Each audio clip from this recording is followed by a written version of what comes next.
explore the enigmatic world of the unexplained in this captivating video featuring mysterious monoliths, the bizarre jellyfish UFO, the perplexing disappearance of Glenn Miller, alleged alien bases, the intriguing story of Alien Planet Serpo, eerie shadow figures, and the explosive Tunguska event in Siberia. Join us on a journey through these fascinating phenomena that continue to baffle scientists and enthusiasts alike. Unravel the mysteries and discover the unknown.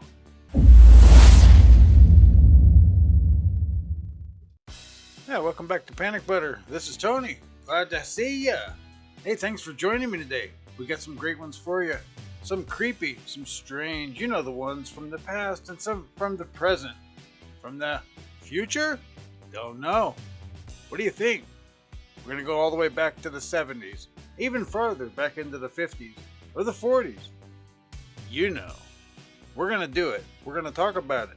We got it going on. Glad to see you here. You know what to do. First up, here we go.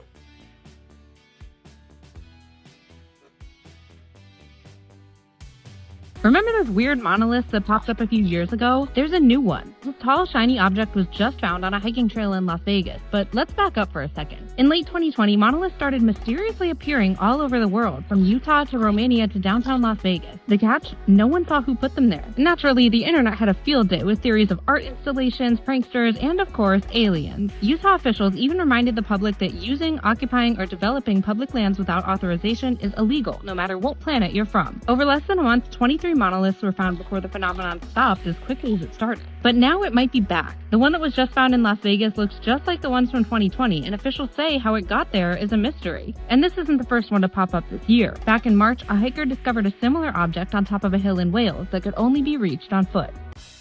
So what's going on with those? Pretty strange, huh? Anybody have a theory? Any thoughts? They just kind of pop up there. Takes a lot to stick it out there in the middle of nowhere.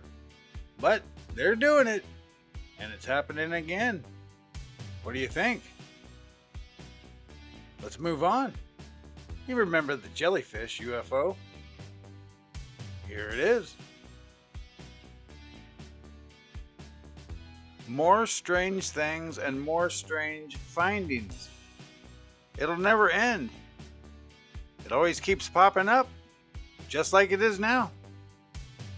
Over active war zones right now, there is such an increased frequency of what they call UAP or UFO that they have these rules whether or not they fire upon them. And people get so mad at me for saying publicly on the news that we do fire at UAP. But why we do is not what people think. So when you have an active war zone, specifically the area of the world that I'm talking about in the Middle East, anything within 27 to 30 miles of ground troops gets fired upon. That's it. But I was exposed to documents that tell me a little bit more precisely how you choose what to fire upon. And what you fire upon is anything that appears that it could have a payload. Really? Yeah, because it would be a threat. What do they do with like the cubes surrounded by these spheres? Nothing. Because they don't look like they have a payload.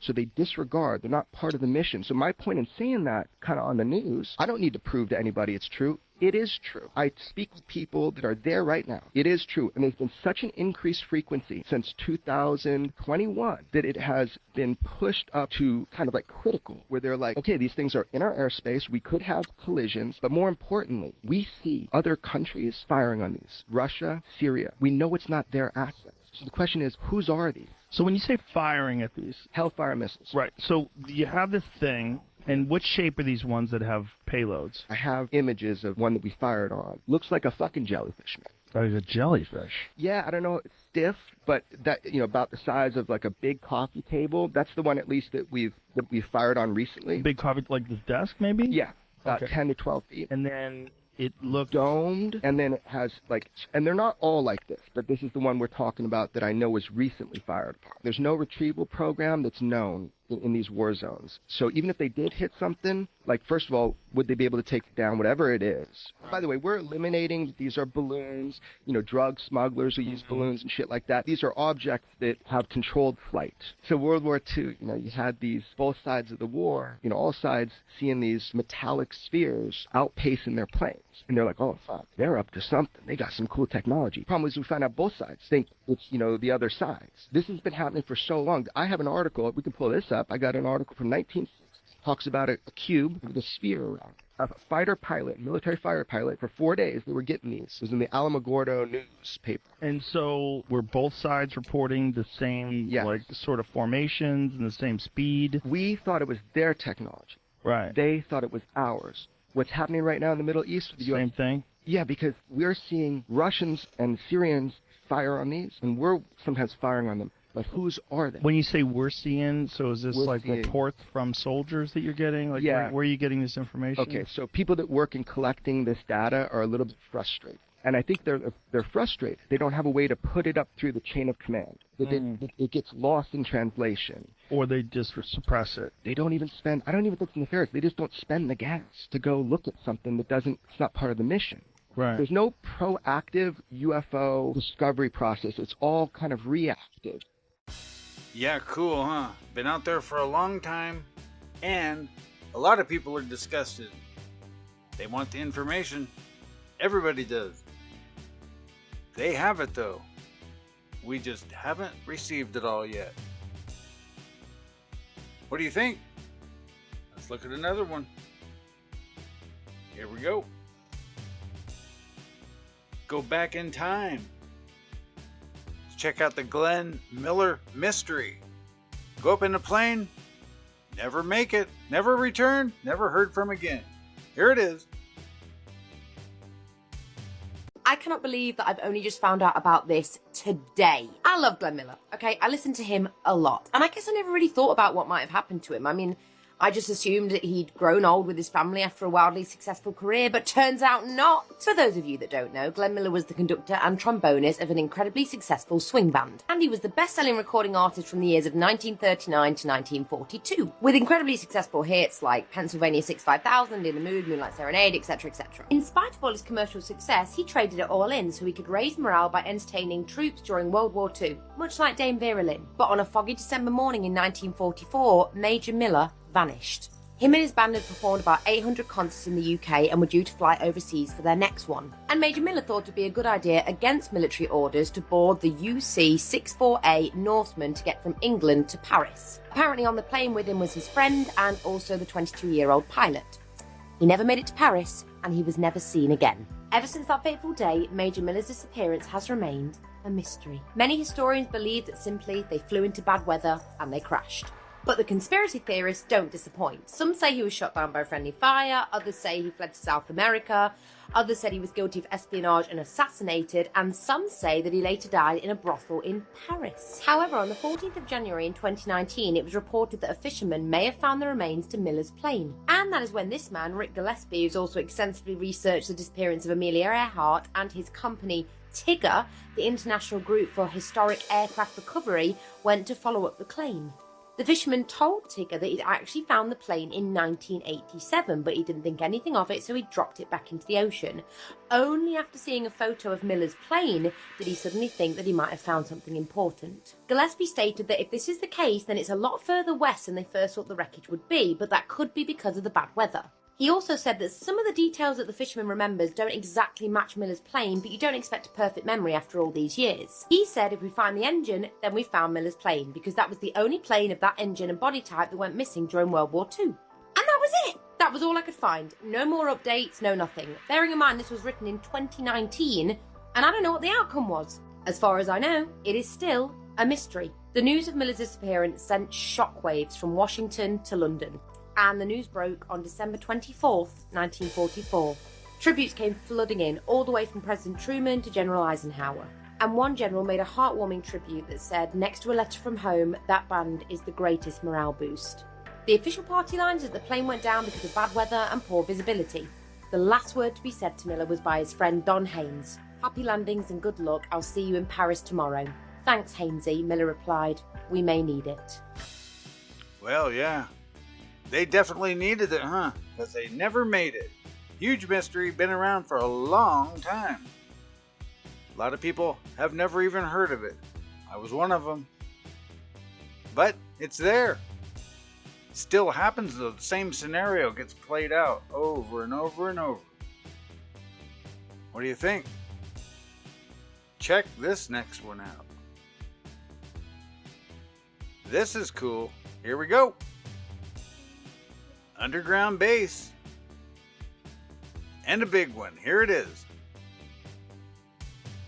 What is some of the 145 top secret facilities that you know about? Well, everyone talks about Area 51. That's an old one. That's a big one in Dugway. It's underground, goes out. It's about 1,300 square miles. Not acres, miles. 1,300 square miles? Yeah. What's in there?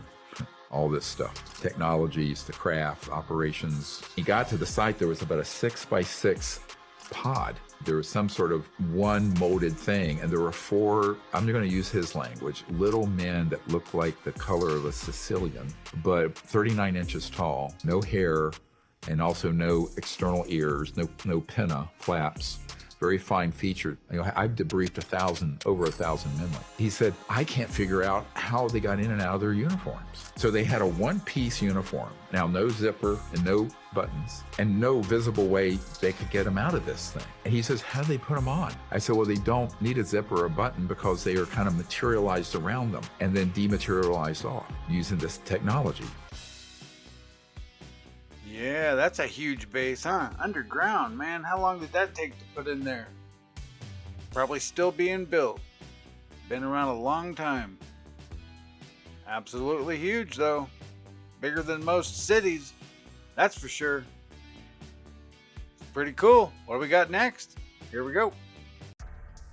I will give $10,000 to anybody that can prove me wrong here. I promise you won't. So I'm reading through old CIA files. Here's a good starter, is just the CIA basically, in their words, not mine, showing that a brainwave can turn into a particle just like a radio wave turns into a photon.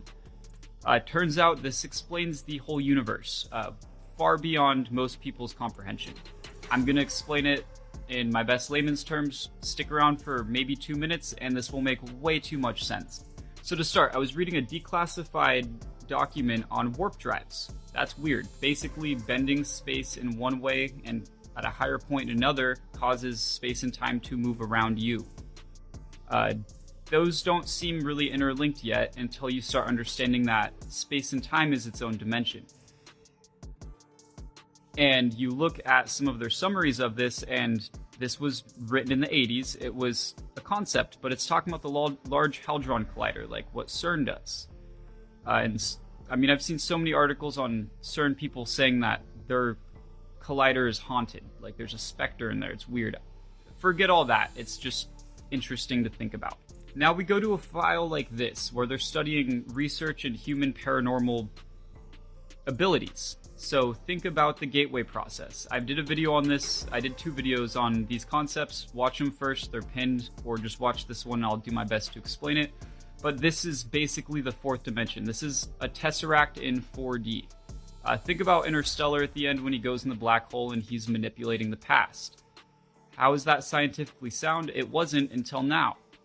Now here's another one of those that would make more sense to us. Picture this is your future, say it's a kitchen, this is your present, your bathroom, and this is your living room, which is the past, like your house. But they're all moving by default of nature and intersecting at different points.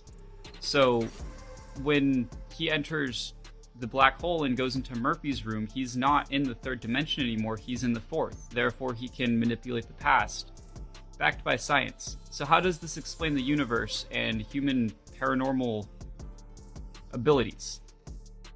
So when you map out something like the Flower of Life, which I have a video on also pinned, watch it or don't, you get something like a torus, which also explains electromagnetic fields. This was not proven until we discovered that the platypus can detect who is what with its beak because of these fields. It goes underwater, its eyes and ears shut down, it's blind and deaf, yet it can pick up electromagnetic fields from your brainwaves enough to know friend from food. And again, these brainwaves turn into particles. We're starting to kind of get somewhere here with how does all this work? There's 5 dimensions. Now here is a good example of all of these, but it's 2D. It's, we can't really map that out. We can't perceive it.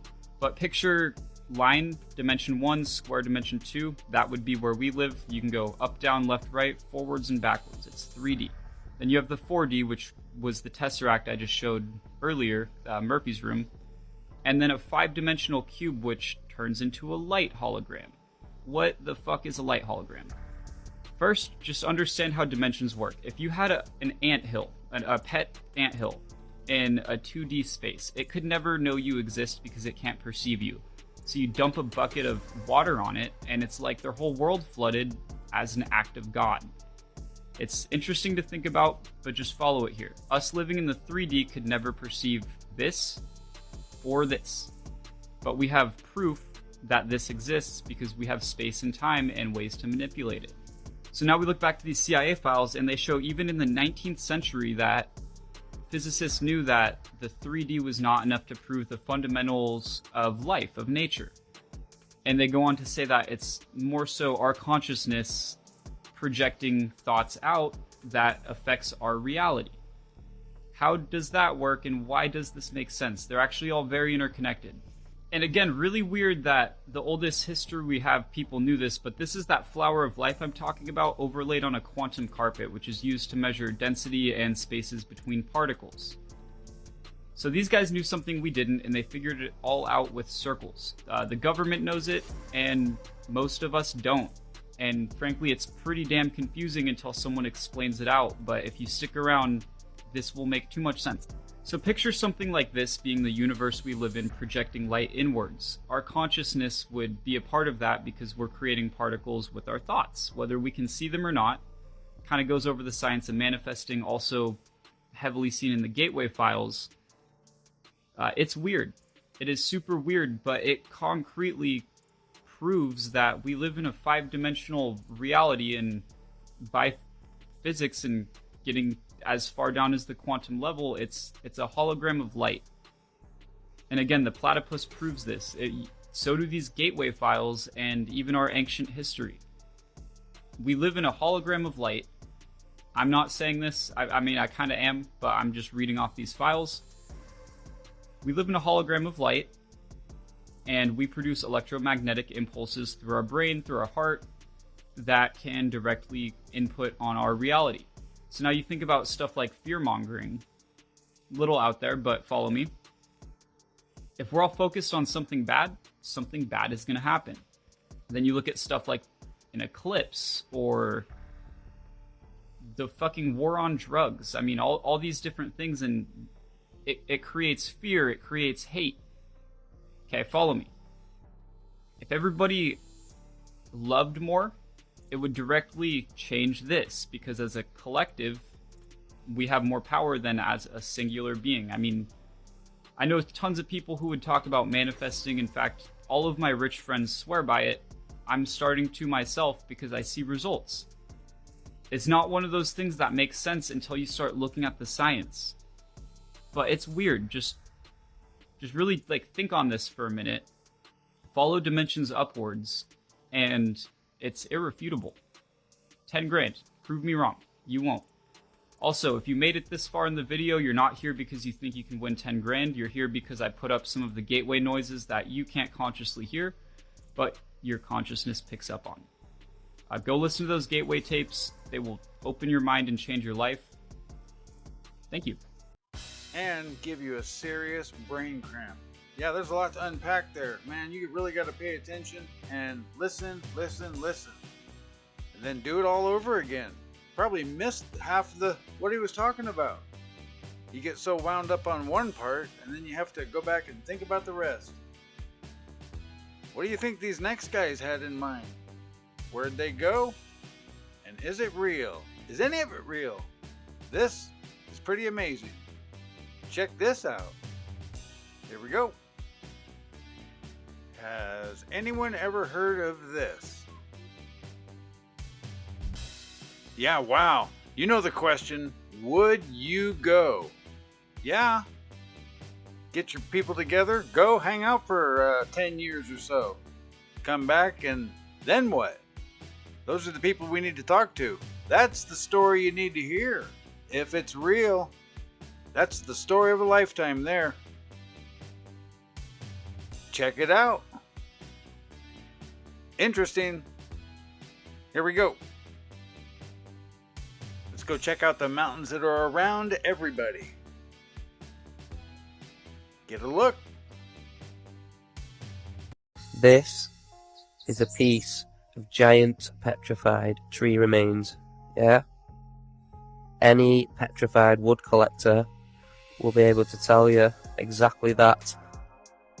Now, I found that sticking right out the top of that. I pulled it out of the grass on top of that mountain, yeah? So that means everything under the grass is the same. Look at that.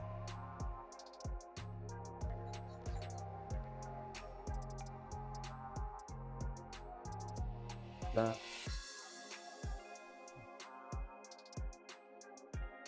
And that is below. On a scale that you cannot comprehend. Literally, even the scale of an ant to a human is too small. Unimaginable in size.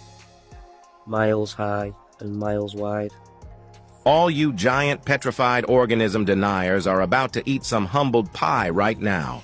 This is Elephant Rock in Iceland, and there is no way this is a natural rock formation from erosion.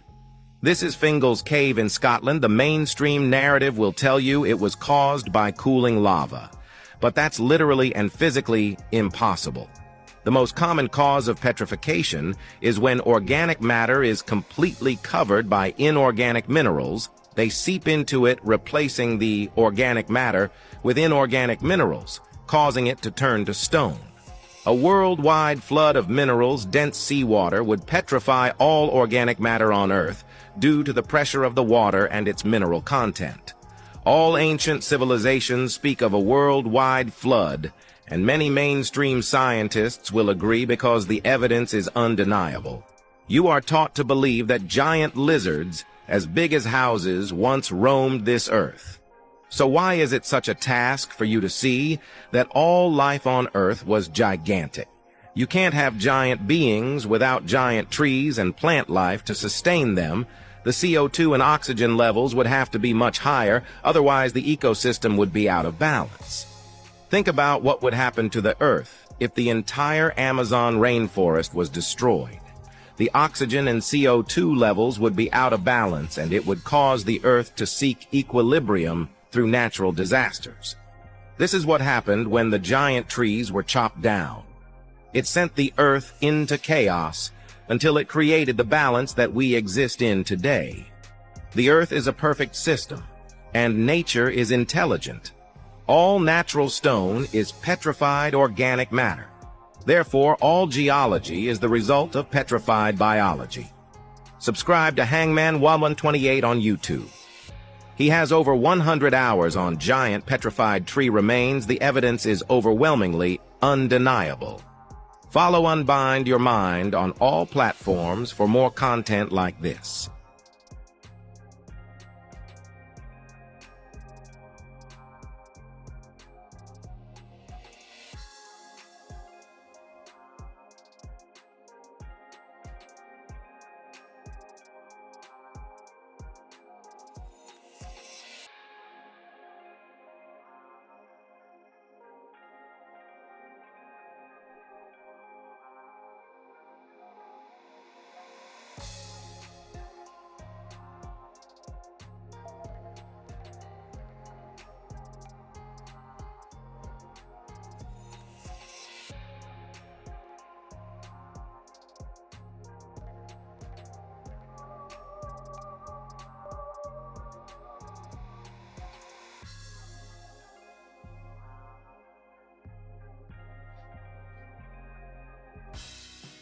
Well, it's kind of crazy. It looks like mountains that are around everybody.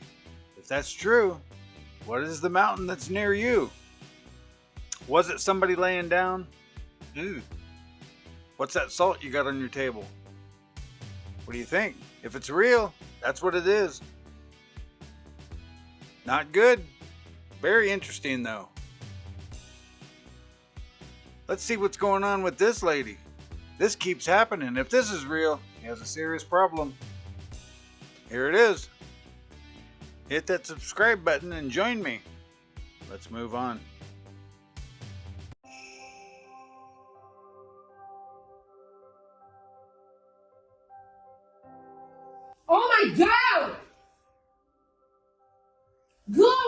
contact! Keep going, hey! Oh my god. Go away! Oh, God, no! Go away! Oh yeah, and it's messing with her and her family. Scaring them all. If this is real, they gotta get out of there. Creep factor +10. Part 2.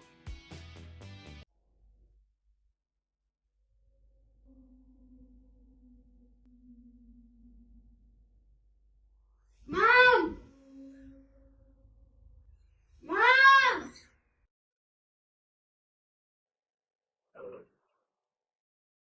Mom! Mom! Mom!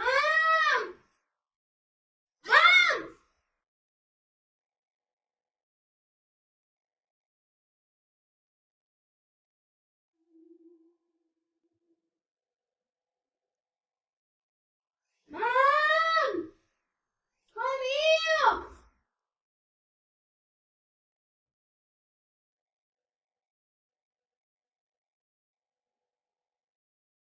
Mom! Why are you talking? Something was picking up when I was playing. No, nothing. That was some black thing figure. I didn't see anything. I didn't hear anything. I'm just hearing you screaming. Hey. Those, if you don't believe me, check the cameras. Oh yeah, scared out of his wits, huh? That's because it happens to him all the time. He doesn't know what to do. See stuff like that peeking in your door? Well, if it's the middle of the night, you're spooked big time. But if it's happening all the time, probably used to it. Kinda creepy. Let's see what the last one is. Here we go. Imagine a blast so powerful it flattened 800 square miles of forest. On June 30th, 1908, the Tunguska region of Siberia experienced a cataclysmic explosion. This event, known as the Tunguska event, is one of the most mysterious and intriguing occurrences in modern history. Without any warning, a massive explosion occurred, releasing energy estimated to be equivalent to 10 to 15 megatons of TNT, far more powerful than the Hiroshima atomic bomb. The explosion was so intense that it was felt as far away as England and registered on seismic stations across Eurasia. Despite numerous investigations, the exact cause remains a mystery. The most widely accepted theory is that a small comet or asteroid exploded in the atmosphere, causing the tremendous blast. However, no definitive evidence has ever been found, leaving the Tunguska event as one of the greatest unsolved mysteries of the 20th century. Yeah, that was a blast right there. Man, that leveled everything, huh? Took it out, just like it took us out. We're out of here. Thanks for joining me. If you made it this far, hit that subscribe button. Turn your notifications on and you'll be right back there at the beginning with me on the next one. Have a good day.